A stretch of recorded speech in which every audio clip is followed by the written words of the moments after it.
Hello, हाय। सफलता with Aparna आप लोग का स्वागत है। कैसे हैं आप लोग बताइएगा। आशा करती हूँ आप लोग बहुत अच्छे होंगे। बताइएगा ज़रूर कैसे हैं आप लोग कमेंट बॉक्स में।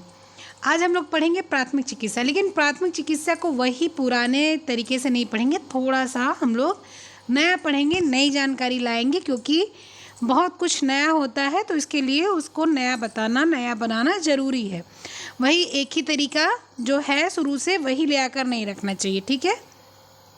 तो हम लोग कुछ थोड़ा सा इसमें जानकारी बढ़ाएंगे। नए तरीके का मतलब थोड़ी होगा कि हाँ किसी की हड्डी टूटी तो हमको जो है उस पर पटरा ही बांधना है। ऐसा तो है नहीं कि हम उस पर लाके लोहे की रॉड बांध देंगे, वो होगा वही, लेकिन कुछ एक्स्ट्रा चीज़ें भी जानने की कोशिश करेंगे, जाना जाएगा।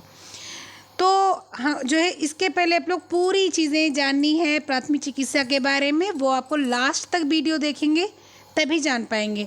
बीच में छोड़ के चले जाएंगे तो नहीं जान पाएंगे, कुछ ना कुछ छूट जाएगा। और ये ध्यान रखिएगा कि ये आपकी जो प्राथमिक चिकित्सा की जो है आपकी जो फ़ोटोज़ हैं, आपके जो लिखने वाली चीज़ें होती हैं, सारी चीज़ें जो आपकी करने वाली चीज़ें होती हैं, सारी चीज़ें आपके हर एग्ज़ाम में आती हैं। चाहे वो आपको होम साइंस देना हो, चाहे आपको एस्टेट देना हो, चाहे आपको जो है आपके सुपर टेट देने हो, चाहे आपको DSSS GIC कोई भी चीज़ देना हो तो उसमें काम आता है। तो वीडियो पूरी देखा कीजिए। पूरी वीडियो देखने से बहुत लाभ मिलता है। वीडियो को लाइक शेयर सब्सक्राइब जरूर किया कीजिए, सब्सक्राइब कर लिया कीजिए ताकि तुरंत नोटिफिकेशन मिल जाए। और हम सारी लड़कियों को और सारे लड़कों को, सारे बच्चों को पढ़ाई उतनी ही अनिवार्य है, इसलिए जो है जब आप उसको जो है एकदम से डेडिकेशन से करेंगे तो वो आपको सफलता दिलाएगी। ये अपनी जगह एकदम सत्य है। लाइक शेयर सब्सक्राइब करने के बाद नीचे कमेंट कीजिएगा कैसा लगा आपको, ठीक है। और लास्ट तक वीडियो देखिएगा। लास्ट में मैं क्वेश्चन पूछूंगी, उसका आंसर दीजिएगा। पिछले वीडियो में मैंने आंसर क्वेश्चन डाला था, उसमें किसी ने मुझे आंसर नहीं दिया, इसका मतलब किसी ने लास्ट तक वीडियो देखा नहीं। जिसने लास्ट तक वीडियो नहीं देखा उसका तो भाई दिक्कत होता है इसको, क्योंकि जो है लास्ट तक कुछ पता नहीं चलता लास्ट में क्या बोला गया। तो कोई भी वीडियो देखेंगे आप उसको लास्ट तक वीडियो देखेंगे, बीच में नहीं छोड़ेंगे, ठीक है। चलो ठीक है, ये सारी चीज़ें हो गई, बहुत बातें हो गई। अब हम लोग पढ़ेंगे, ठीक है। प्राथमिक चिकित्सा का मतलब क्या होता है आप लोगों को पता है। प्राथमिक चिकित्सा का मतलब क्या होता है कि जब भी हम किसी को चोट लगती है और उसका फर्स्ट एड कर देते हैं, मतलब फर्स्ट मतलब शुरू में, एड मतलब चिकित्सा, हम तुरंत उसकी चिकित्सा कर देते हैं, उसी को प्राथमिक चिकित्सा बोला जाता है। प्राथमिक चिकित्सा का मतलब ये होता है, जैसे मान लीजिए कि आपके घर में भगवान ना करे मान लीजिए कोई बेहोश हो गया, तो सबसे पहले आप क्या करते हैं, सबसे पहले आप फटाक से जो है देखते हैं अरे गिर पड़ा, तुरंत आप जो है उसके पास जाएंगे और तुरंत उसको उठाने की कोशिश करेंगे। नहीं तो फिर जो है तुरंत, अब कुछ लोग होते हैं तो हाय हाय करना शुरू हो जाते हैं, लेकिन वहाँ पर हिम्मत चाहिए कि जो है हाँ नहीं कुछ भी हो जाएगा, लेकिन भाई एक आदमी हिम्मती तो होना चाहिए, नहीं तो करेगा कौन। दौड़ के जाओ, पानी लेकर आओ, एक चम्मच भी लेकर आओ। कई बार ऐसा होता है कि बेहोशी कारण में आपका मुंह नहीं खुलता है, जब जो बेहोश हो जाता है उसका मुंह नहीं खुलता है तो उसके चम्मच जो है उसके दांत इस तरह से बैठ जाते हैं कि उसको खोल के उसमें चम्मच डालना पड़ता है। और इसके बाद जो है चम्मच डालो या कुछ भी डालो, जो भी डालो, चम्मच सबसे आसान रहता है, क्योंकि उसमें एक रास्ता, एक गोल सा जो है जो शेप होता है चम्मच का, ये वाला जो शेप होता है चम्मच का ये बना रहता है, ये वाला शेप, ये वाला। तो इस जो शेप से है उससे आप पानी उसके मुंह में, वहाँ पर आप 2 बूंद 3 बूंद टपकाओगे तो मुंह में चला जाएगा, ठीक है। जैसे मान लो कोई रोगी है, उसका ये मुंह है, तो इस मुंह में अगर ये चम्मच है लगा हुआ है तो आप उसके अंदर डालोगे तो वो पानी चला जाएगा, वो रोगी उठ जाएगा। ये प्राथमिक चिकित्सा है। इन सब चीज़ों को करने के बाद में आप डॉक्टर के पास ले जाओगे। अगर आपको पता है कि उसको खून की कमी है, आपको पता है कि जो उसको ब्लड प्रेशर का जो है इशू रहता है, अगर आपको और पता है कि हाँ उस बेहोशी क्यों होती है, तब तो ठीक है, तब तो आपने फर्स्ट एड कर दिया आदमी को जो है, और उसके बाद बैठा दिया, सुला दिया, जगा दिया, आपको जिस तरह से उसको ट्रीट करना है कर दिया। लेकिन अगर आपको मान लीजिए इनकेस पता नहीं रहता कि भाई अचानक जैसे मैं पढ़ा रही हूँ अचानक से बेहोश हो जाऊँ, तो जो है आपको या मुझे, मेरे परिवार को ये नहीं पता चलेगा कि मैं क्यों बेहोश हो गई, तो वो क्या करेंगे, सबसे पहले मेरा फर्स्ट एड करेंगे, पानी वानी छिड़केंगे मुंह पर, मुझे उठाएंगे, लिटाएंगे, थोड़ा हवा हवा देंगे, पंखा उंखा चला देंगे। उसके बाद में जब मैं शांत हो जाऊंगी, मैं जग जाऊंगी, उसके बाद डॉक्टर के पास जरूर ले जाएंगे कि भाई देखो ये बैठे बैठे ऐसे अचानक से बेहोश हो गई, तो और किसी चीज़ की दिक्कत भी नहीं है, तो चलो डॉक्टर को दिखाओ भाई। डॉक्टर पूरा चेकअप करेंगे क्या चीज़ कमी है, ब्लड की कमी है इसलिए बेहोश हो गई महिला, कि इसको ब्लड प्रेशर है इसलिए बेहोश होगी, कि इसको शुगर बहुत ज़्यादा हो गया है इसलिए बेहोश होगी, क्योंकि इसका शुगर लो हो गया है इसलिए बेहोश हो गई, कि इसको और कोई समस्या है, इसको जो है अंदरूनी कोई बीमारी है, कुछ है जिससे इसको वीकनेस आ रहा है, इसको कोई भी समस्या है, खून नहीं बन रहा है, किडनी खराब है, कुछ भी है, डॉक्टर पता करेंगे, फिर डॉक्टर बताएंगे कि ये समस्या है, तो वो डॉक्टर की चिकित्सा हो गई। ठीक है, प्राथमिक चिकित्सा हमने की और इसके बाद में हम तुरंत डॉक्टर के यहाँ लेकर पहुँचे, डॉक्टर ने अपनी चिकित्सा शुरू कर दी। ठीक है, तो प्राथमिक चिकित्सा का यही मतलब होता है कि जो शुरुआत में हम लोग दें। ठीक है, अब प्राथमिक चिकित्सा जो होता है यानी कि जो फर्स्ट एड होता है उसका जो है हम लोगों का क्या ज़रूरत होता है फर्स्ट एड का, ये हम लोग जानेंगे। उद्देश्य, नियम, सिद्धांत क्या होते हैं, देखिए मेरे नोट्स से मैंने खुद ही बना कर रखा हुआ है, वही है ये। राइटिंग पे मत जाइएगा, राइटिंग मेरी बहुत अच्छी नहीं है। ठीक है, लेकिन लिखती हूँ इस तरह से कि आप समझ सकते हैं। फर्स्ट एड का उद्देश्य क्या है, सिद्धांत क्या है, नियम क्या है, कैसे करना है, ये चीज़ें हम लोग जानेंगे। जो चीज़ हम लोग पढ़ेंगे उसकी जो है नियम जानेंगे, सिद्धांत जानेंगे। ठीक है, फिर उस समस्या को जानेंगे और उसको किस तरह से सॉर्ट आउट करना है, कहने का मतलब किस तरह से उसको इस तरह से समाहित कर देना है कि हम लोग देख ले और उसको थोड़ा सा जीवन रक्षक हो जाए, इसके बाद उसको डॉक्टर को दिखा दें। अब उद्देश्य क्या है फर्स्ट एड का, कि प्राथमिक चिकित्सा मैंने पहले बता दिया कि उद्देश्य क्या है, कि प्राथमिक चिकित्सा का मतलब होता है कि किसी भी व्यक्ति को जिसको बीमारी अवस्था में हो, जिसको चोट लग गया हो, जिसकी हड्डी टूट गई हो या किसी भी कारण से वो शारीरिक रूप से अस्वस्थ हो जाए अचानक से, और उसको हम संभाल ले जाएं, उसको हम देखभाल कर ले जाएं और उसको जो है डॉक्टर के पास तक पहुंचाने तक उसको ठीक ठाक रख के और उसको उसके प्राण के साथ उसको वहां पहुंचा दें, वो प्राथमिक चिकित्सा कहलाती है। प्राथमिक चिकित्सा वही मानी जाती है। ठीक है, फिर इमरजेंसी अगर हो तो इमरजेंसी में क्या करना चाहिए भाई, इमरजेंसी अवस्था भी कभी कभी आ जाती है। देखो जैसे क्या इमरजेंसी अवस्था आ जाती है, जैसे मान लीजिए किसी को हार्ट अटैक आ जाता है। अब हार्ट अटैक आ गया तो इमरजेंसी अवस्था है। इसमें आदमी हार्ट अटैक में आदमी क्या होता है, उसको पेन मतलब बहुत ज़्यादा होता है। तो जब हार्ट अटैक आदमी को पेन हो जाता है तो जो है वो अब उसका दम घुटने लगता है। ठीक है, हार्ट अटैक में क्या होता है, दम घुटने लगता है, या तो आदमी बहुत तेज़ सांसें चलती है या तो सांसें बिल्कुल धीरे हो जाती हैं। तो उस जो है अवस्था को हम लोग इमरजेंसी अवस्था कहते हैं। उसको जितना जल्दी हो सके डॉक्टर के पास ले जाना अनिवार्य है। ठीक है, या कोई व्यक्ति पानी में डूब रहा है और डूबने के कारण उसका दम घुट रहा है, वो बिल्कुल इमरजेंसी व्यवस्था है कि मतलब आपने उसको निकाला, उसकी कोशिश की पानी वानी निकालने की, जितना पानी निकल गया, नहीं निकला तो रुकना नहीं है। पिक्चर देख के नहीं, फिल्म देख के मत कीजिएगा कि हाँ पेट दबा दिया, सारा पानी निकल गया, अब वो आदमी ठीक है, ऐसा बिल्कुल नहीं होता है। कई बार क्या होता है फेफड़े में पानी जाके रुक जाता है, कई बार क्या होता है आपके लीवर वगैरह में पानी एक्स्ट्रा बाहर से जाके इकट्ठा हो जाता है, वो नुकसानदायक है, आदमी को मरने की स्थिति आ जाती है। ऐसे में अगर ऐसा कुछ होता है तो सबसे पहले उसका जो थोड़ा बहुत आप पानी निकाल सकते हैं, उसको कृत्रिम सांस वगैरह देते हैं। उसके बाद जब वो थोड़ा मतलब लगता है कि हाँ चलो ठीक है, अभी थोड़ा सर्वाइव कर ले रहा है, फिर डॉक्टर के पास लेके जाते हैं और डॉक्टर चेकअप वगैरह करके बताते हैं। फांसी कोई लगा लेता है मान लीजिए, तो कई बार तो क्या होता है जैसे छोटे बच्चे रहते हैं तो जो है बेचारे छोटे रहते हैं, उनको पता नहीं रहता, तो कहीं रस्सी फंसी फंसा के गला अटका लेते हैं, हाथ अटका लेते हैं, कुछ अटका लेते हैं। तो हाथ वगैरह अटका लेते चलो भाई छुड़ा दिया गया, लेकिन गला वगैरह अटका ले जाता है तो दम घुट जाता है। मतलब कि दम घुटने मतलब क्या होता है कि सांसें जो ऊपर है वो ऊपर निकल गई और जो अंदर है वो अंदर ही रह गई, हम सांस नहीं ले पाए, हमारी श्वास नली क्या होती है बंद पड़ जाती है। तो मान लीजिए कोई भी व्यक्ति है फांसी लगा रहा है, पंखे पर झूलने जा रहा है और आपने देख लिया कि वो फांसी लगा के लटका पड़ा है, तो जो है आप जल्दी से जाएंगे और छुड़ा देंगे। अगर वो मरा नहीं होगा व्यक्ति तो आप उसको जिंदा कर सकते हैं। उसमें कृत्रिम सांस देनी पड़ती है। कृत्रिम सांस देने के बाद जब थोड़ा आदमी जो है एक्टिव हो जाता है, थोड़ा सा 19-20 का कुछ फ़र्क हो जाता है, तो हम लोग डॉक्टर के यहाँ लेके जाते हैं और इसके बाद डॉक्टर उसको जो है अपने हिसाब से फिर सांस वगैरह दे के ऑक्सीजन वगैरह दे के तय कर देता है कि हाँ चलो भैया ठीक है, बेवकूफ़ी भरा काम कर रहे थे ये, अब उससे जो है उभर के आएंगे, अपनी ज़िंदगी में आगे जिएंगे। ठीक है, आत्महत्या करना इतना बड़ा पाप कोई नहीं है। देखिए समस्याएं सबके जीवन में आती हैं, कोई ऐसा व्यक्ति नहीं जिसके जीवन में समस्या ना आए। आप लोग सोचो एक छोटा सा बच्चा रहता है, अगर वो रोता नहीं तो उसको दूध नहीं मिलता है, बहुत पुरानी कहावत है। ठीक है, अगर वो बच्चा आपका जो है लेटा रहे, खेलता रहे, कुछ बोले नहीं, तो आदमी औरत को पता भी नहीं चलेगा कि मेरे बच्चे को दूध पिलाना है, मेरे बच्चे को जो है कुछ चाहिए। जब वो बच्चा रोता है बिल्कुल गला फाड़ फाड़ के, जब पूरा घर सर पे उठा लेता है, तब जो है माँ को लगता है, सबको घर वालों को लगता है हाँ हाँ बच्चा भूखा है और जो है लाओ बच्चे को कुछ पिलाओ खिलाओ। ठीक है। तो जो है समस्या सबको रहती है, उसका कोई मतलब नहीं तो आत्महत्या कर लेना।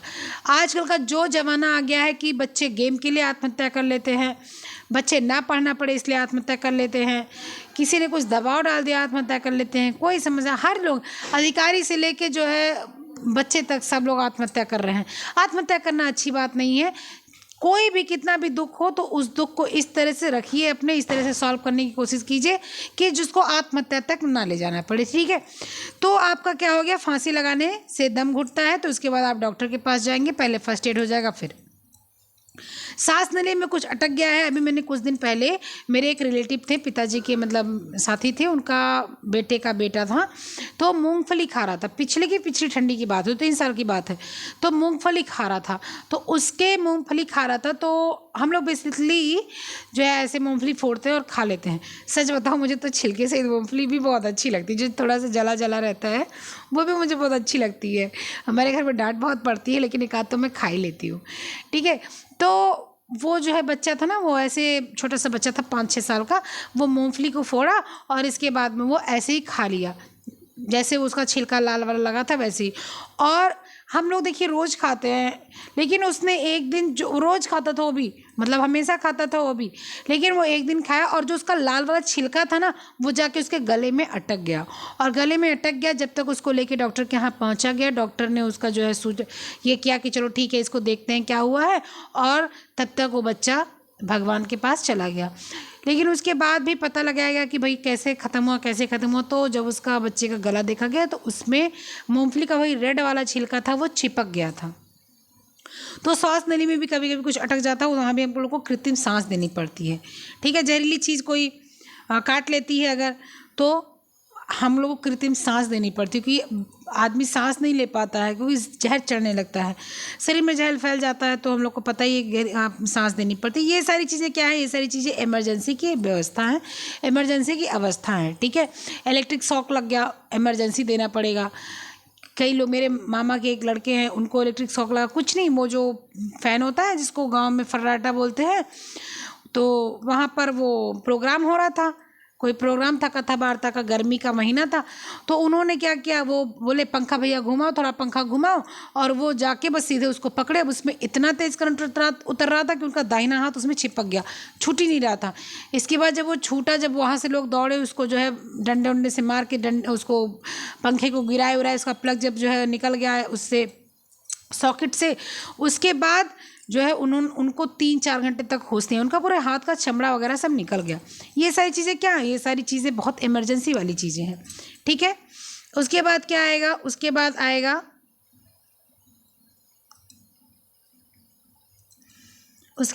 क्या, प्राथमिक चिकित्सा के उद्देश्य क्या होते हैं। अब प्राथमिक चिकित्सा के उद्देश्य क्या होता है कि घायल व्यक्ति जो होता है उसकी जान बचाना चाहिए, ठीक है। अगर हालत बहुत ख़राब हो गई है तो उसको थोड़ा सा देखना चाहिए कि हाँ कैसे उसकी हालत थोड़ी सुधारी जा सके, और तबीयत के सुचारू रूप से, जो मतलब तबीयत है उसको सुधार करने के लिए सुचारू रूप से थोड़ा सा मेहनत करना चाहिए, मदद करना चाहिए। ऐसा आपके उद्देश्य होते हैं। प्राथमिक चिकित्सा के सिद्धांत क्या होते हैं, सांस जो होती है उसकी जाँच की जाती है, और अगर सांस आपकी नहीं आ रही है, कम आ रही है, तो उसको प्रोसेस किया जाता है ABC भी मैं बताऊंगी, ठीक है, परेशान नहीं होना। ABC रूल को अपनाया जाता है, मतलब एयरवेज और ब्रीदिंग और आपके क्या आ जाते हैं, सर्कुलेशन, ठीक है। ये आपकी 3 चीज़ें आ जाती हैं। मैं अभी लास्ट में उसका मतलब, लास्ट में नहीं, अभी कुछ देर बाद मैं उसका जिक्र करूँगी, ठीक है। तो ये 3 चीज़ें आती हैं जिससे हमको कृत्रिम सांस देनी पड़ती है। चोट लगने पर रक्तस्राव को रोकना चाहिए जितना जल्दी हो सके। अब उसको किस तरह से आप रोकते हैं, भाई घर में चोट लग जाता है, जैसे मान लीजिए हम लोग चाकू से काम कर रहे हैं और वो चोट लग गया, तो क्या होता है कि चाकू से जब हम लोग काम करते हैं और वो चोट लग जाता है, तो हमने क्या किया, तुरंत से जो उसको दबा दिया, किचन में ही खड़े हैं, हल्दी डाल दी और दबा दिया। एंटीसेप्टिक होती है हल्दी।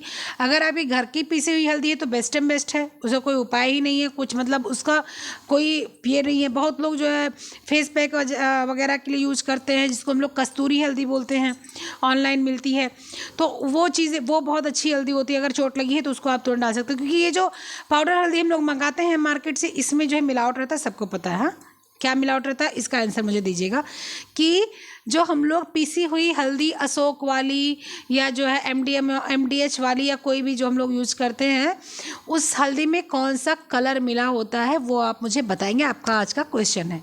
ठीक है, तो उसको हम लोग जब चोट पे लगाते हैं तो कभी कभी वो चोट हो सकता है कि टिटनेस वगैरह भी हो जाए।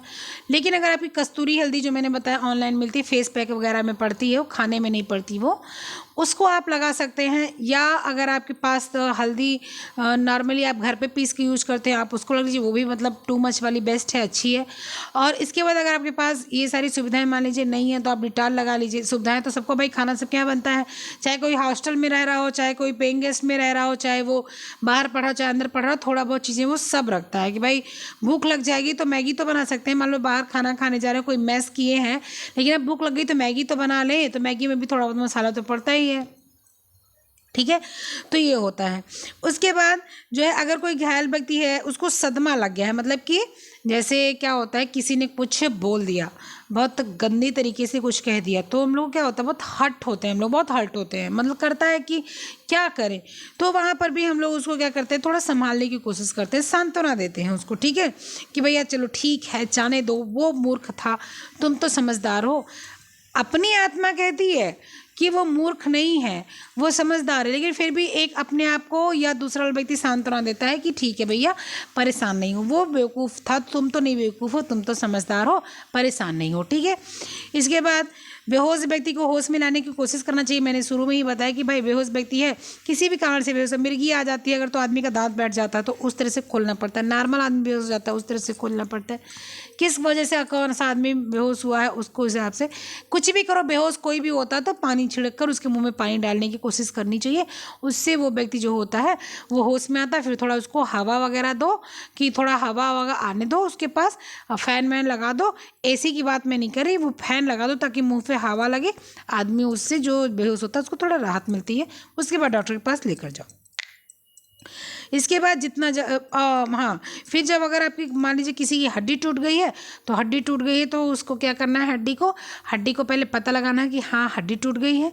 अब इस हड्डी टूटने का हमें डॉक्टर के पास तक पहुंचने का क्या करना चाहिए उपाय। तो सबसे पहले जो हड्डी टूटी है उसको बिल्कुल सीधी कर दी जाए, और उसके नीचे गत्ता या जो मतलब गद्दी वाला गत्ता आता है वो, या लकड़ी का जो खपच्ची इसको हम लोग बोलते हैं, ऐसे होता है वो, ऐसे वो, एक मिनट, वो ऐसे ऐसे का होता नहीं ऐसे। तो अगर हड्डी टूटा है तो वहाँ पर उसको हम लोग इकट्ठा करके और उसको रस्सी से ऐसे मतलब रस्सी या सुतरी या डोरी वगैरह हो उससे बांध देते हैं। तो ये हड्डी टूटने का वो हो जाता है।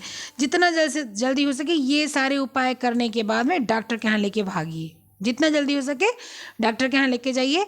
डॉक्टर आपके तुरंत उसका ट्रीटमेंट शुरू कर दे। कई बार क्या होता है, हड्डी वगैरह ऐसे टूट जाती है कि अगर जल्दी से डॉक्टर के यहाँ ना पहुँचो तो हड्डी जोड़ नहीं पाती, टेढ़ी हो जाती है। मेरी एक बड़े पिताजी की लड़की हैं, तो वो बेड पर से गिरी, बहुत नीचा बेड है उनका, और बेड पर से गिरी तो उनका हाथ टूट गया। कहाँ टूटा उनका हाथ, एल्बो से कंधे के बीच में उनका हाथ टूटा।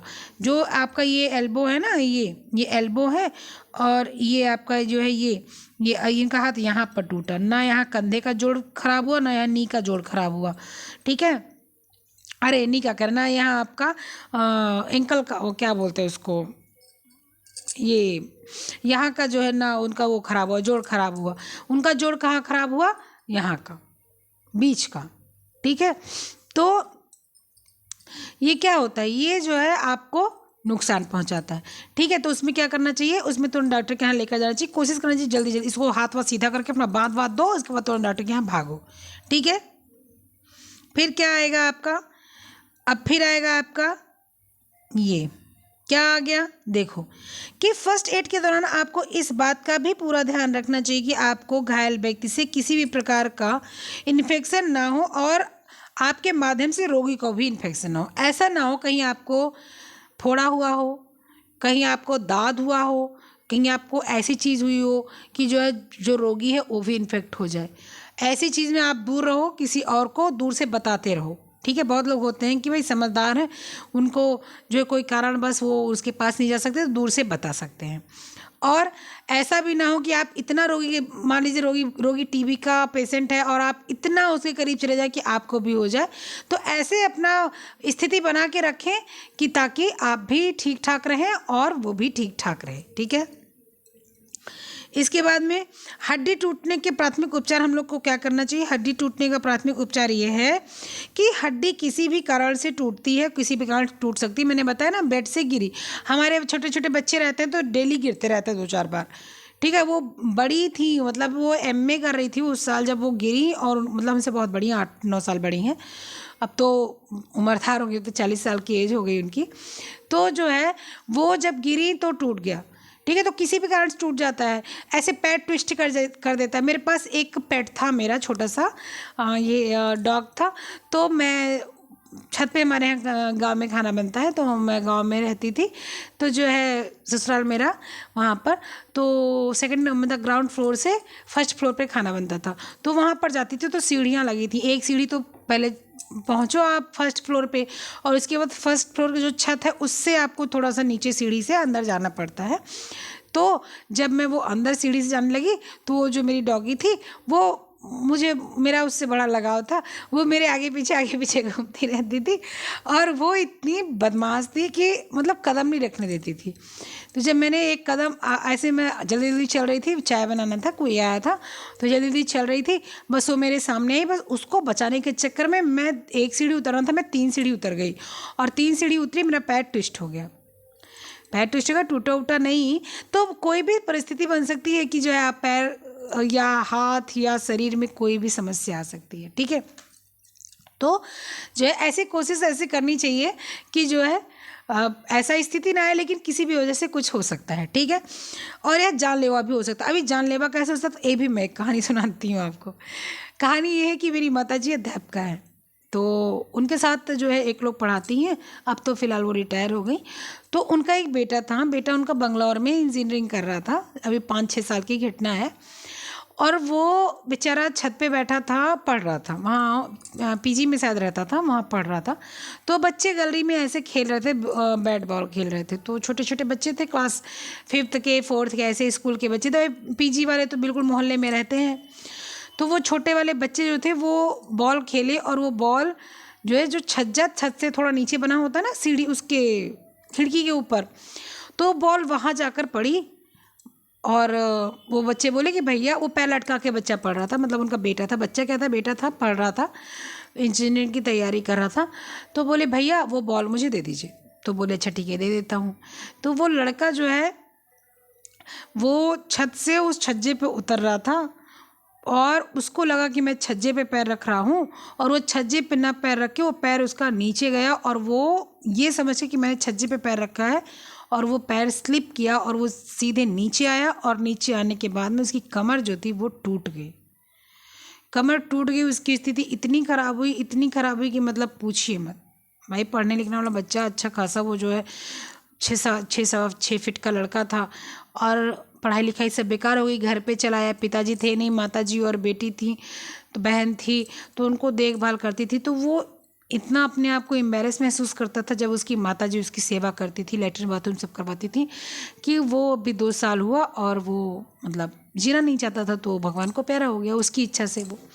तो कभी कभी ये जानलेवा हो जाता है, ठीक है। तो इसलिए ईश्वर की मर्जी के आगे कुछ नहीं कर सकते हैं। तो इसके प्राथमिक उपचार क्या है कि जब चोट लग जाए तो उस जगह पर छूने पर अगर दर्द होता है, हिलाने पर दर्द होता है, तो आप ये समझ लें कि इसको चोट लगी हुई है। चोट की जगह पर सुन्न हो जाता है, कभी कभी होता है हड्डी टूट जाती है, तो वहाँ पर छुओ तो सुन्न महसूस होता है, मतलब उस व्यक्ति को दर्द नहीं होता। नीला भी पड़ जाता है, चोट लग जाती है तो नीला पड़ जाता है, क्योंकि जो है हड्डी टूटी तो ब्लड रुक सकता है। अंग काम नहीं कर रहा है, जैसे मैंने बताया भी, कमर टूटा, अब कमर के नीचे काम नहीं कर रहा है, तो व्यक्ति बेचारा जो है किसी काम का नहीं है। और हड्डी चमड़े के नीचे उभरी, मतलब कि अगर आपने ऐसे टच किया चमड़े को और हड्डी उभरी हुई महसूस हुई, इसका मतलब है कि हड्डी टूटी हुई है। ये सारी चीज़ें पहचान है। अब हड्डी टूटने पर प्राथमिक उपचार क्या करेंगे। देखो, सबसे पहले तो हड्डी अगर बहुत बुरी तरीके से टूटी है तो आदमी बेहोश हो जाता है, तो इसमें ABC वाला हम रूल अपनाएंगे। ABC अभी हम बताएंगे, मुझे याद है, ABC वाला रूल अपनाएंगे हम लोग, ठीक है। इसके बाद अगर ब्लीडिंग हो रही है किसी कारणवश, कहीं और चोट लग गया है, तो उसको ब्लीडिंग को रोकने की कोशिश करेंगे, कपड़े को बांधेंगे, ठीक है, दबा के रखेंगे, डिटेल वगैरह लगा देंगे, ताकि जो है इन्फेक्शन ना हो, मक्खी वक्खी आकर ना बैठे, बैक्टीरिया वगैरह ना आए। और इसके बाद अगर आदमी का बहुत बुरी तरीके से फ्रैक्चर हो गया और वो सदमे में पहुंच गया, मैंने अभी कहानी सुनाई कि वो व्यक्ति सदमे में आ गया, कि भाई अभी आप खुद सोचो, आप अपने आप को उसमें शीशे में खड़े होकर देखो, आप बहुत सुंदर हो। ठीक है, हर व्यक्ति सुंदर होता है, चाहे वो काला हो, गोरा हो, पतला हो, मोटा हो, लंबा हो, छोटा हो, कैसा भी हो, हर व्यक्ति सुंदर होता है। और वो अपने आप को जब देखता है शीशे में तो उसको वो खुद को अच्छा लगता है। ठीक है, और आप इतने खूबसूरत हो और आपके साथ में कुछ ट्रेजेडी ऐसी हो जाए कि आपका अंग भंग हो जाए, मतलब आपका जो अंग है वो भंग मतलब खराब हो जाए, तो क्या स्थिति होगी? हमें अपने आप को शीशे में देखने का मन नहीं करेगा। तो ऐसी स्थिति में अगर जो है कोई सदमे में आ जाए तो उसको समझाना पड़ता है, उसको सांत्वना देनी पड़ती है कि चलो कोई बात नहीं, अभी आप ऐसे हो और बाद में सुंदर अच्छे फिर से हो जाओगे। देखो, जिसको तेजा वगैरह फेंक दिया था जिस लड़कियों को, बहुत छपाक वपाक मूवी बनी हुई है, फिलहाल मैंने देखी नहीं है उसको, उसका मैंने वो लड़की का पिक्चर देखा था। तो उसमें देखिए वो लड़की बेचारी पहले कितनी सुंदर थी, अब कैसी हो गई है। तो उसको जीवन जीना मुश्किल है ना, वो सदमा तो लगता है ना। वो बात अलग है कि वो जी रही है, खूब बढ़िया से कपड़े लत्ते पहन के घूम रही है, लेकिन जब अपने आप को शीशे में देखती होगी तो उसको एक बार तो फील होता होगा ना कि मैं ऐसी थी और आज ऐसी हो गई। तो जो सदमा लग जाता है तब उसको सांत्वना दिया जाता है कि ठीक है भाई, परेशान नहीं हो, हम तुम्हारे साथ हैं और हम तुम्हें लेके चलेंगे और तुम ठीक हो जाओगे या जाओगी। ठीक है, उसके बाद में ये हो गया आपके, आप उसको जोड़ ओड़ देंगे, आप फट्ठा वट्ठा लगा के उसको सीधा उधा करके बांध देंगे और उसके बाद डॉक्टर के पास ज़रूर ले जाएंगे। भाई डॉक्टर के पास ले जाना अति आवश्यक है। डॉक्टर के अलावा आप ऐसा नहीं कर सकते कि खुद ही फट्ठा बांध दिया तो छोड़ दो कि हाँ चलो अब 1 महीना फट्ठा बांध के रखिए, ये तो बिल्कुल टनमन घोड़े की तरह दौड़ने लगेंगे। ऐसा नहीं होता है, आप कुछ भी लगा दो, ऐसा नहीं होता। ठीक है, चोट की जगह पर बर्फ़ लगा सकते हैं, जैसे कि जहाँ पर काला वाला हुआ है वहाँ पर। टूटे वाले जगह पर बर्फ़ नहीं लगाइएगा वरना पेन और ज़्यादा बढ़ जाएगा। ठीक है, फिर अस्पताल में पहुँचाए मरीज को। चलो, अब हम लोग पढ़ेंगे इलेक्ट्रिक शॉक। इलेक्ट्रिक शॉक का क्या मतलब होता है कि हमने अभी बताया कि इलेक्ट्रिक लग जाता है, करंट लग जाता है, बहुत खतरनाक होता है, अंदर खून जला देता है इलेक्ट्रिक शॉक लगने से। इलेक्ट्रिक शॉक जब लगता है तो उसके लक्षण आप क्या क्या दे सकते हैं? शरीर में जलन होती है, उलझन पड़ जाती है, सांस लेने में मुश्किल होती है, हार्ट अटैक भी हो जाता है। क्यों हार्ट अटैक हो जाता है? क्योंकि ब्लड सर्कुलेशन या तो बहुत धीरे हो जाता है या तो बहुत फास्ट हो जाता है। मांसपेशियों में दर्द होने लगता है, दौरा पड़ सकता है, बेहोश हो जाता है व्यक्ति। मैंने तो खुद देखा है, मैंने तो अपने मामा के लड़के को, मेरे उम्र के ही हैं वो, उनको मैंने देखा है कि जो है उनकी स्थिति मतलब लग नहीं रहा था कि वो बच पाएंगे। तो इलेक्ट्रिक शॉक बहुत ख़राब होता है, बहुत ख़राब होता है। कभी कभी देखो हम लोग कुछ काम करते रहते हैं, जैसे मान लो हमने कोई तार जोड़ना है, मान लीजिए हमने प्लग लगाना है, हमारे प्लग जो मतलब वायर है उसमें प्लग नहीं लगा है और हमने एक तार डाला, दूसरा तार डाल रहे हैं और हल्का सा टच हो गया, कुछ देर तक मालूम पड़ता है झन झन झन पूरी शरीर कर रही है, हाथ फेल हो रहा है, मतलब लगता है ना कि ब्लड सर्कुलेशन हो नहीं पा रहा है। तो इलेक्ट्रिक शॉक इसीलिए ख़राब माना जाता है। देखिए, जीवन में 2 चीज़ें आपको सबसे ज़्यादा जो है दर्द वाली होती हैं। एक तो जो है प्रसव देना, नॉर्मल जो बच्चा होता है उसका दर्द सबसे ज़्यादा होता है, और दूसरा जलने का, ये सबसे ज़्यादा तकलीफ दे वाली चीज़ें होती हैं। इससे ज़्यादा दर्दनाक कुछ नहीं होता। पहला नॉर्मल डिलीवरी और दूसरा जलने का। ठीक है, इलेक्ट्रिक शॉक जलने में ही एक तरीका है, आता है कि जलन, जो आदमी जलता है उसका ऊपर से सेल्स खराब होती हैं और इलेक्ट्रिक शॉक लगता है तो उसके अंदर से भी सेल्स खराब होती हैं। इसके बाद में सबसे पहले अच्छा, इलेक्ट्रिक शॉक लग जाए तो हम लोग को चिकित्सा प्राथमिक क्या करनी चाहिए? सबसे पहले बिजली के स्रोत को लकड़ी की चीज़ों से बंद करना चाहिए या रबड़ की चीज़ों से बंद करना चाहिए। ठीक है, किसी भी तरह से डंडे से मार के बंद किया जाए या रबड़ की चीज़ से मार के बंद किया जाए, कैसे भी मार के बंद किया जाए। खुद उस आदमी को पकड़ के बचाने नहीं लगना चाहिए कि एक आदमी को शॉक लग गया तो आप भी जाके उसको पकड़ के शॉक में जो है वही स्थिति आपकी हो जाए। जब शॉक लग जाए किसी को तो तुरंत, भाई देखो, बुद्धिमान उसी को कहा जाता है कि जिसका ऐन वक्त पे दिमाग काम कर जाए। अगर ऐन वक्त पे दिमाग काम नहीं करता इसका मतलब वो व्यक्ति बुद्धिमान नहीं है। ठीक है, तो जो है शॉक लग जाए जब किसी को तो फटाक से उठे, जो दिखे लकड़ी का या रबड़ का चीज़ या कपड़े वकड़े वाली चीज़ें उसको फेंक के उससे, चाहे जैसे कि तुरंत उसका तार वार अलग कर दे, वो चाहे सामान टूट फूट जाए लेकिन वो व्यक्ति बचा रहे। ठीक है, फिर उसके बाद में आदमी का होश ना है तो फिर वही ABC रूल फॉलो करें, अभी मैं बताऊंगी। और चोट लगे हुए स्थान पर बैंडेज लगाएं, जले हुए स्थान को साफ करें और जल्द से जल्द मरीज को अस्पताल पे ले जाएं। मरीज को अस्पताल पे ले जाना अति आवश्यक है। अब जाने पर उपाय क्या करना है, घरेलू उपाय करना है। कई प्रकार से लोग जल जाते हैं, गर्मी से, आग से, रेडिएशन से, सूर्य की किरणों से, रासायनिक पदार्थ से। भाई सूर्य की किरणों से क्या होता है, रैसेज आते हैं हमारे चेहरे पर, बोलते हैं ना सन बर्न हो गया है। ये तो सन बर्न हो गया भैया। सन बर्न दूर करने के लिए तो लोग बड़ा उपाय कर लेते हैं, सनस्क्रीन लगा लो और पता नहीं क्या क्या लगा लो। सब लोग लेयर पे लेयर पे लेयर लगाते रहते हैं, 5-5 6 लेयर का जो है लोग मेकअप करते हैं। तो जो है लोग बोलते हैं सन बर्न हो गया। सन बर्न होने का सबसे अच्छा उपाय है कि आप नारियल का तेल लगा लें, और उसके बाद अगर आपको सूट नहीं करता है तो एलोवेरा लगा लें, अगर वो भी सूट नहीं करता है तो आप जो है ऑलिव ऑयल लगा लें, अगर वो भी सूट नहीं करता है तो आप बादाम का तेल लगा लें। इस समय से कुछ ना कुछ तो आपको सूट कर जाएगा। नारियल का तेल द बेस्ट होता है, उससे अच्छा कोई नहीं होता। ठीक है, चलो एलोवेरा लगाना हो तो पेड़ का लगाएं, खरीदा हुआ एलोवेरा सबको सूट नहीं करता। बर्न या जलने पर 3 डिग्री में विभाजित किया जाता है, first degree, second degree, third degree. First degree जो सबसे हल्की होती है, चमड़े का ऊपरी भाग जला होता है, बहुत हल्का सा दर्द होता है, थोड़ा बहुत सूजन होता है, जो हम लोग रोटी बनाते हैं तो उसके भाप से जल जाता है, वो फर्स्ट डिग्री होता है। ठीक है, ये क्या होता है, त्वचा को छूने से सफ़ेद हो जाता है, जला हुआ त्वचा महसूस होता है, 1-2 दिन में निकल जाता है, और घाव जो है 3-4 दिन में, 6 दिन में भर जाता है। ठीक है, सेकेंड डिग्री क्या होता है, फर्स्ट डिग्री जो है हो गया। अब फर्स्ट डिग्री से जब लोग जल जाते हैं तो जो है अपने ये महसूस होता है। ठीक है, अब सेकेंड डिग्री जो हम लोग, सेकेंड डिग्री में अगर जो है कि कोई जलता है तो कई जब फर्स्ट डिग्री बर्न में क्या करते हैं कि ओहो वही चीज़ बार बार आ रही है घूम घूम के। ये देखिए फर्स्ट डिग्री बर्न की चिकित्सा क्या होगी, ये ऐसे होगी, हम लोग ऐसे अधिकतर जल जाते हैं ना, तो जले हुए स्थान पर आप 5 मिनट तक पानी में डुबो के रखिए, या सबसे बेस्ट तरीका है कि टूथपेस्ट लगा के रखिए। टूथपेस्ट नहीं है तो कच्चा आलू घिस के रख लीजिए, कच्चा आलू नहीं है तो आपको क्या करना है, गूथा हुआ आटा लगा लेना है। अगर गूथा हुआ आटा नहीं है तो लास्ट में पानी के चक्कर में पड़िए, पानी डालिए। ठीक है, एलोवेरा क्रीम, एंटीबायोटिक ऑइंटमेंट लगा लीजिए, हल्के बैंडेज बांध लीजिए, दर्द कम होने पर दवाइयाँ खाएं, डॉक्टर से संपर्क करें अगर आवश्यकता हो तो, नहीं तो आवश्यकता नहीं पड़ती है। ठीक है, फिर उसके बाद क्या है, उसके बाद आपका सेकेंड डिग्री, जो कि सेकेंड डिग्री ये देखिए ऐसा होता है, जो कभी कभी क्या होता है हम लोग के हाथ में, हम लोग ने तड़का लगाना है, हमारी सब्जी में हम लोग सब्जी को खूब पूड़ी फ्राई कर रहे हैं, खूब तेज वाला पूड़ी फ्राई करते हैं ना, जब धुआं निकलने लगता है तब पूड़ी डालते हैं ताकि लाल पूड़ी निकले, और वो वाला तेल अगर हाथ पे पड़ जाता है, या बहुत लोगों के जो है उंगली पे पड़ जाता है, या जो मतलब साड़ी वाड़ी हम लोग पहनते हैं तो पेट वोट पे छिटा पड़ जाता है तो झलका निकल आता है, तो उसी झलके को हम लोग कहते हैं सेकेंड डिग्री। इसमें त्वचा थोड़ा मोटे आकार में जल जाता है, इसमें दर्द बहुत होता है, फफोले पड़ जाते हैं और त्वचा लाल हो जाती है, सूजन भी आती है। ये जो घाव है वो 2-3 हफ्ते में भरता है। सेकेंड डिग्री बर्न का इलाज क्या होता है, 15 मिनट तक पानी में डुबो के रखें, वही सेम चीज़ मैं यहाँ भी बोलूँगी, टूथपेस्ट लगाएं पहले, फिर कच्चा आलू लगाएं, फिर आटा लगाएं, उसके बाद पानी में डुबो के रखें। ठीक है, एंटीबायोटिक क्रीम लगाएं, प्रतिदिन नया ड्रेसिंग करें, दर्द कम करने के लिए दवाइयाँ लें, और डॉक्टर से संपर्क जरूर कर लें क्योंकि कभी कभी क्या होता है ये इन्फेक्शन कर देता है। ठीक है, अब आ जाएगा हम लोग third degree.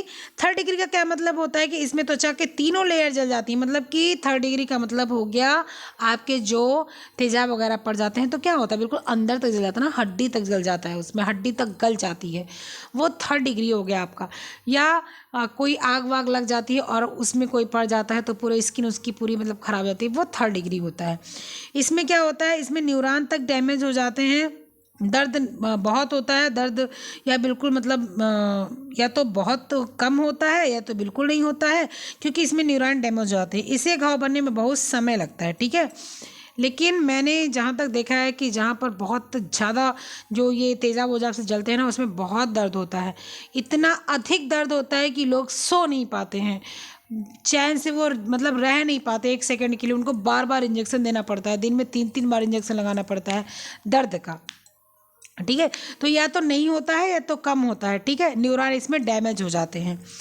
Third degree burn का इलाज होता है कि जितना जल्दी हो सके मरीज को हॉस्पिटल ले जाएं, शरीर पर कपड़े को ना छूने दें, घाव में चिपके ना कोई चीज़, और घाव में पानी ना लगाएं, किसी भी प्रकार का ऑइंटमेंट ना लगाएं, बिना डॉक्टर को दिखाए कुछ भी उपाय ना करें, अन्यथा वो समस्या ज़्यादा हो सकती है। अब सांप कटने पर प्राथमिक उपचार क्या है, सांप कटने पर प्राथमिक उपचार है कि जब कभी भी जहरीले सांप जो है काट लेते हैं, पहली बात तो अपने यहाँ बहुत कम जहरीले सांप होते हैं, बहुत कम है, कुछ गिने चुने ही हैं, लेकिन फिर भी अगर जो है जहरीले सांप काट लेते हैं तो उसको आप क्या करेंगे, जहाँ काटे हैं उससे आप करेंगे करीब 4 इंच 5 इंच ऊपर में खूब तेज़ से आप जो है रस्सी को, कपड़े को, धागे को बांधेंगे और इसके बाद तुरंत डॉक्टर के यहाँ लेके भागेंगे। रोगी को सोने नहीं देंगे बिल्कुल भी, और उसका जहाँ सांप काटा उसमें डिटॉल उटाल डाल देंगे, छिड़क देंगे। तो इससे क्या होगा कि जो आप रोगी को जब तक डॉक्टर के यहाँ लेकर जाएंगे तब तक वो जीवित रहेगा। ठीक है। दूसरी चीज़, अगर कोई सांप नहीं काटा है तो रोगी को पहले सांत्वना दीजिए, पहले उसको शांत कीजिए कि कुछ नहीं हुआ है, ये जहरीला सांप नहीं है, इससे कुछ नहीं होता, कोई मरता नहीं है। और उसके बाद उसके घाव को आप साफ करेंगे, दवाई लगाएंगे, लेकिन फिर भी डॉक्टर को दिखाएंगे, बिना डॉक्टर को दिखाए कोई काम नहीं करेंगे। ठीक है। इसके बाद में अगर आपको कोबरा, क्रेट, ये सारी चीज़ें अगर काट लेती हैं, जो कि मस्तिष्क पर जो है ये सारी चीज़ें असर करती हैं, क्योंकि ये जो कोबरा है या करैत, इसको क्रेट लिखा है यहाँ पर, वो करैत होता है। करैत वगैरह जब काटते हैं तो सीधे ये नसों में जाता है और नस सीधे जो है सर के जो है आपके मस्तिष्क की नस पे जाती है और वो हेमरेज हो जाता है, यानी कि फट जाती है, अंदर ही अंदर नसें फट जाती हैं। और इसके बाद क्या होता है कि अंदर ही अंदर ब्लीडिंग होने लगती है, जिससे कि व्यक्ति की मौत हो जाती है। इसलिए तुरंत डॉक्टर के पास ले जाना चाहिए। डॉक्टर सांप काटने पर एंटीटॉक्सिन सांप के सीरम को चुनते हैं और उसको जो है रोगी को देने की कोशिश करते हैं। सांप काटने पर क्या किया जाता है, देखिए लक्षण क्या है। सांप काटने का निशान बनता है, कैसे निशान बनता है, ऐसे निशान बनता है, ऐसे ऐसे ऐसे निशान बनता है, ऐसे निशान, हाँ ये वाला निशान ऐसे सांप काटने का निशान बनता है। दर्द होता है या सुन्न हो जाता है, दोनों हो जाता है। दर्द की जगह पर लाल पड़ जाता है, काटे हुए स्थान पर गर्म लगता है, सूजन हो जाती है, सांप के काटे पर निशान के पास ग्रंथियों में सूजन आ जाता है, आंखों में धुंधलापन आ जाता है, सांस लेने में मुश्किल होती है, लार बाहर निकलने लगता है, आदमी बेहोश हो जाता है, कोमा में चला जाता है। अगर आदमी होश में है और आपको ये पता करना है कि सांप उसको काटा हुआ है, उसको जहर चढ़ रहा है, नहीं जहरीला सांप काटा है कि नॉर्मल सांप काटा है, तो आप सांप को काटे हुए व्यक्ति जिसको सांप काट ले उसको आप नीम की पत्ती खिलाएंगे। अगर उसको कड़वी लगती है इसका मतलब उसको सांप जो काटा है वो जहरीला नहीं है, अगर नहीं कड़वी लगती इसका मतलब जहरीला है। क्यों, इसका साइंटिफिक रीज़न क्या है कि जब उसके शरीर में जहर बहुत ज़्यादा हो जाने लगता है, मतलब कि उसके शरीर में बाहर से जहर पड़ गया है, तो उसको नीम की पत्ती का असर नहीं होगा, क्योंकि नीम की पत्ती कड़वी होती है। ठीक है। और अगर उसके शरीर में जहर नहीं गया है तो उसको कड़वी लगेगी। सेम टू सेम ही काली मिर्च के साथ होता है। अगर आप काली मिर्च खिलाएंगे और उस व्यक्ति को अगर कड़वी लगी इसका मतलब इसको सांप ने नहीं काटा है, अगर नहीं कड़वी लगी इसका मतलब सांप ने काट लिया है। ठीक है। उसके बाद क्या होगा, उसके बाद क्या होगा कि सांप काटने का जो ये मतलब लक्षण है, उसके बाद इसके उपाय क्या करेंगे, पेशेंट को आराम देंगे, उसको शांत रहने का आश्वासन देंगे, सांप के काटे हुए स्थान पर साबुन से धुल देंगे। ठीक है। उस पर कुछ आप लगा देंगे, मैंने बताया जैसे डिटॉल वगैरह लगा देंगे। और जो सांप वाले काटे हुए स्थान पर हमेशा मतलब जो है उस आदमी को दिल से, मतलब कि उसको जैसे मान लीजिए पैर में काटा है तो आप दिल वाला सर वाला सरफेस ऊपर रखेंगे, उसको नीचे रखेंगे। ठीक है। काटे हुए स्थान के आसपास बर्फ का पैक लगाएं ताकि जहर का जो फैलना है वो धीरे हो। पेशेंट को सोने नहीं देना है, उस पर नज़र बना के रखनी है। होश आने पर ABC का रूल, अगर मान लीजिए उसको होश नहीं आता है तो ABC का रूल फॉलो करना है, जितना जल्दी हो सके मरीज को अस्पताल पहुंचाना है। ठीक है। अब कुत्ते के काटने पर प्राथमिक चिकित्सा क्या होगी। आपको पता है कि कुत्ता काटता है तो उसके मुंह के अंदर कितने सारे बैक्टीरिया होते हैं। ठीक है। 60 से भी ज़्यादा बैक्टीरिया होते हैं और जो है व्यक्ति के अंदर जाकर पहुंच जाते हैं, जो रेबीज़ हो जाता है। किसी भी आदमी को बिल्ली, बंदर, घोड़े आदि काट लेते हैं तो इंजेक्शन होने का जो इसको इन्फेक्शन होने का खतरा रहता है, लेकिन कुत्ता काट लेता है तो उसको रेबीज़ हो जाता है, जो बहुत ही मतलब खतरनाक चीज़ें हैं। अब इसका क्या होता है, चिकित्सा क्या होता है, क्योंकि जब रेबीज होता है, जब वो आदमी पानी देखता है तो डरता है कि कुत्ता, अगर पागल कुत्ता काट लिया ना तो पानी देखने पे वो व्यक्ति डरता है, उसको बांध के रखना पड़ता है। क्योंकि अगर वो व्यक्ति किसी को काट लेता है तो क्या होता है, उसके अंदर जहर जो रेबीज वाला है वो दूसरे वाले व्यक्ति के अंदर भी चला जाता है, इसलिए उसको बांध के रखना पड़ता है कि ताकि वो भागे ना, क्योंकि वो जितना ही पानी देखता है उतना ही वो डरता है। घाव को तुरंत धुलना चाहिए, 10-5 मिनट तक उसको धुलने के बाद उसको रगड़ना नहीं चाहिए। और कुत्ता जहाँ काट ले वहाँ पर हमेशा जो है मिर्चा वगैरह भर दो, ये और डिटॉल वगैरह लगा दो, ऐसा सब करना चाहिए। उसको तुरंत धुल देना चाहिए। थोड़ा सा खून बहने दो, तुरंत ऐसा नहीं जैसे कुत्ता काट लिया खून निकल रहा है तुरंत दबा दो, ऐसा नहीं करना चाहिए। ठीक है। उसको तुरंत आपको क्या करना है कि आपको खून थोड़ा सा बह जाने देना है और इसके बाद तुरंत डॉक्टर के पास लेके जाना है और तुरंत उसको एंटी रेबीज़ का वो जो है इंजेक्शन लगवाना है। ठीक है, अब हम लोग 1 मिनट, ABC का रूल हम लोग जानेंगे ना। ABC का रूल तो हम लोग को जानना है। अब ABC का रूल हम लोग जान जाते हैं। मैंने बताया था ABC का रूल बताऊंगी। ABC का रूल मतलब होता है पहला ए का मतलब होता है एयर वे, श्वास नली की जांच। श्वास नली की जांच में क्या किया जाता है ABC में? ए में कि श्वास नली में रुकाव, खासकर बेहोश लोगों का जो होता है वो जीभ ऊपर तालू में चिपक जाती है बेहोशी के बाद में, तो उसको ढीला पड़ने के कारण जीभ मतलब जो एकदम से उसका मतलब कुछ काम नहीं कर रहा ना, तो वो जीभ क्या करती है, गले के जो तालू वाला भाग होता है उससे चिपक जाती है, तो सांस लेने में समस्या आती है।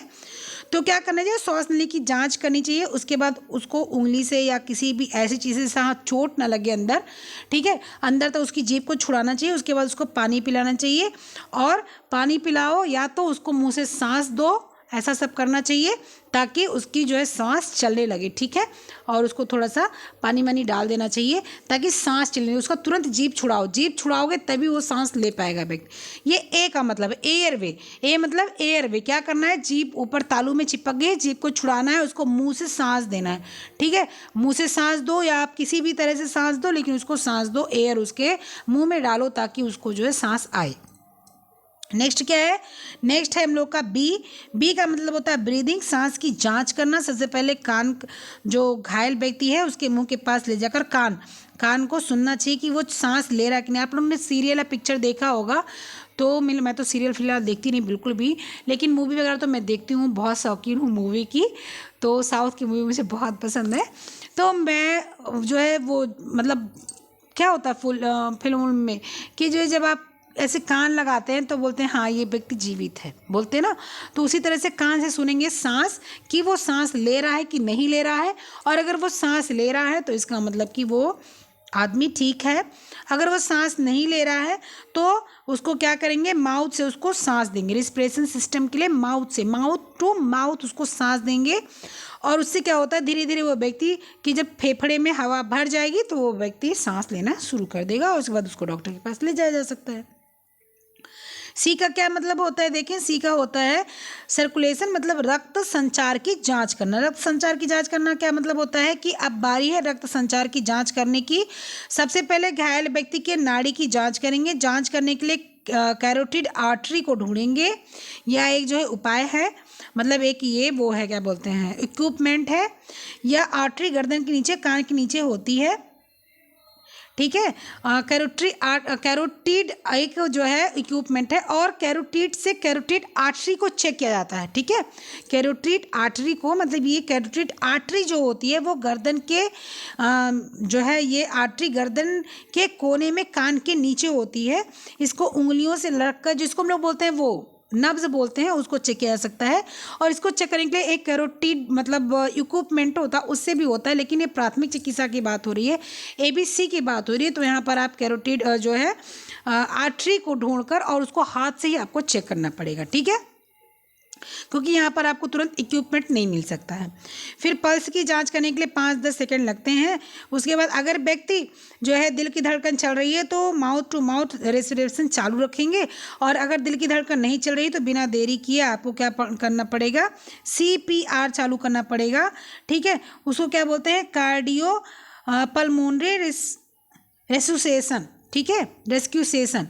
आपको कार्डियो पल्मोनरी रेस्क्यू सेशन शुरू करना पड़ेगा। मतलब कि आपको जो कार्डियो पल्मोनरी है, मतलब कि आपको जो है दिल वाली चीज़ें, जो है दिल से कार्डियो जुड़ा होता है ना, उसके रेस्क्यू मतलब उसको शुरू करना पड़ेगा। आपको दबाना पड़ेगा। इसे कैसे दबा, आप देखते हो टीवी में देखते हो ना कि दोनों हाथ रख के सीने पर दबाते हैं, वो क्या होता है, वो आपके होते हैं कार्डियो पल्मोनरी रेस्क्यू जो है आपका जो होता है रेस्क्यू सिस्टम जो होता है, आपको जो है रेस्पिरेशन जो होता है आपको उसको करना है। रेस्क्यू मतलब क्या होता है, रेस्क्यू मतलब होता है किसी का बचाव करना। ठीक है, और कार्डियो पल्मोनरी मतलब होता है, कार्डियो मतलब दिल का भाग होता है, तो आपको ऐसे हाथ से उसको प्रेस करना पड़ेगा ताकि वो व्यक्ति जो है सांस ले। इसमें एक बार मुंह की हवा दी जाती है द्वारा और एक बार हाथ से दबाया जाता है। एक बार मुंह से हवा दी जाती है, एक बार हाथ से दबाया जाता है। अगर व्यक्ति जो है ठीक है, श्वास ले सकता है, तो वो क्या करेगा, वो व्यक्ति अगर श्वास ले सकता है तो वो ठीक ठाक है, जीवित हो जाएगा, अन्यथा तुरंत डॉक्टर के पास ही ले जाना पड़ेगा और कोई उपाय नहीं है। ठीक है, तो ABC का हम लोगों ने समझ लिया। A का मतलब हो गया आपका एयरवे, B का मतलब हो गया ब्रीदिंग और C का मतलब हो गया सर्कुलेशन। अब C में सबसे ज़्यादा उपयुक्त क्या मतलब ज़रूरी क्या है कि कैरोटिड आर्टरी को ढूंढेंगे, वहाँ पर इक्विपमेंट नहीं मिल पाता हम लोगों को, तो उसको हम लोग क्या करेंगे, कान के पीछे कैरोटिड आर्टरी की जो है पल्स आपको मिलेगी, उसको आप जो है हाथ से चेक करेंगे। ठीक है, उसके बाद आप कार्डियो पल्मोनरी रेस्क्यू सेशन जो है आप उसको शुरू करेंगे और उसको माउथ से एक बार देंगे, एक बार हाथ से प्रेस करेंगे। ठीक है, ये आपका हो जाएगा। तो ये आपका था फर्स्ट एड। मेरे ख्याल से कि इतना बढ़िया फर्स्ट एड आपने कहीं नहीं पढ़ा होगा, जहाँ तक मैं जान रही हूँ इतना बढ़िया फर्स्ट एड आपको कोई नहीं पढ़ाया होगा, क्योंकि मैं भी जो है यूट्यूब को देखती हूँ, सब कुछ समझती हूँ, सब कुछ देखती हूँ, किसी ने नहीं पढ़ाया है। और अगर कोई ऐसा पढ़ाया होगा तो मुझे आप बताइए कोई ऐसा आपको फर्स्ट एड पढ़ाया है। ठीक है, तो आप लोग इसको पढ़िएगा, समझिएगा, क्वेश्चन पूछा है उसका आंसर दीजिएगा, कमेंट बॉक्स में बताइएगा कि कैसा लगा, और उसके बाद में जो क्वेश्चन पूछा उसको भी कमेंट बॉक्स में दीजिएगा, और उसके बाद में लाइक कीजिएगा, शेयर कीजिएगा, सब्सक्राइब कीजिएगा और पूरी वीडियो देखिएगा। तब तक के लिए अब मिलूंगी मैं नेक्स्ट वीडियो में, किसी भी क्वेश्चन में, किसी भी वीडियो में, किसी भी वॉइस नोट में। हाँ, एक चीज़ मुझे याद आ गई, मुझे बताना, ये मेरा नंबर है, आप मेरे नंबर से अटैच हो सकते हैं, ताकि आप मेरे व्हाट्सएप पे अगर जुड़ना चाहें जुड़ जाएं। 9455836597, ये मेरा नंबर है। टेलीग्राम लिंक मैं डिस्क्रिप्शन बॉक्स में दे दूँगी, आप वहाँ से मुझे ज्वाइन कर लीजिएगा, वहाँ पर मैं क्वेश्चंस कराती हूँ। ठीक है, कोई भी समस्या होती है तो आप व्हाट्सएप के माध्यम से मेरे साथ जुड़ जाइए, मैं सारे क्वेश्चन का आंसर देती रहती हूँ, आप लोग को भी दूंगी। जितने बच्चे मेरे साथ जुड़े हैं सब खुश हैं, तो उम्मीद है कि आप लोग आएंगे तो आप लोग भी खुश होंगे, और अपनी आप थोड़ी सी जो है भक्ति दिखाइए कि शेयर किया कीजिए आप लोग। ठीक है, चलिए, जो यहाँ तक आएगा वही सब बातों को सुनेगा, जो नहीं आएगा वो सुनेगा ही नहीं। तब मिलती हूँ नेक्स्ट वॉइस नोट वीडियो या क्वेश्चन के माध्यम से, तब तक के लिए बाय।